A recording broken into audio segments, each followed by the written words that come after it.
Ayan Ikaw mga pala idol, yung nandito po ako idol, sa pag kawayanan mga may idol. dahon, Pinagkukuha ko yung mga idol, nakadikit na mga kukuha parang, siya, ewan ko, alwa ba yan mga kukultivate idol? ng mga idol. Basta, So marami nandyan kasi lang yan itong sa ano, puno ito ng marami itong kawayan mga idol na pagkakasundo. pinagkukuha ko mga idol. Tapos, Nagkakaroon pa ng nilinisan asthma. ko yan idol. O, diba? Kaya para Hinugasan ko ng hindi po maigi siya kasi nga, maiwasan po yung may kulay idol kasi brown kasi dyan idol na parang napaka-harm kasi nito alikabok. sa ating Yun po ang katawan idol katidol pag idol. nalang. Tapos ito, ginugupit-gupit na ko na siya para magkakakuha po ako ng mga different shape mga idol.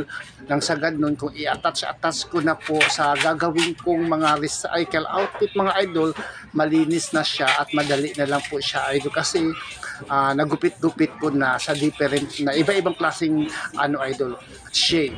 At ito nirampa-rampa ko na idol, nilagyan ko na lang din po ito ng ano idol yung fresh na dahon idol para lang sa ganun mga kaaya-aya kasi hindi kasi ako gumagawa ng outfit idol na magkulay-kulay pa ako, maglalagay pa ako ng mga iba-ibang kulang pink. Gusto ko natural lang talaga ang gusto kong kalalabasan ng aking ginagawa mga idol.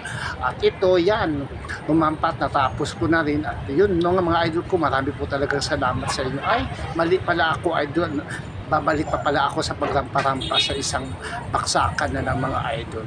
So ayan ang mga idol ko, sana po nagustuhan nyo po ang aking munting vlog mga idol tungkol sa sa mga passion po, para lang sa ganun po mas malagi po ako magagawa kasi ano ko talaga I mean, hobby ko na po talaga ang magawa-gawa ng mga outfit na ito idol.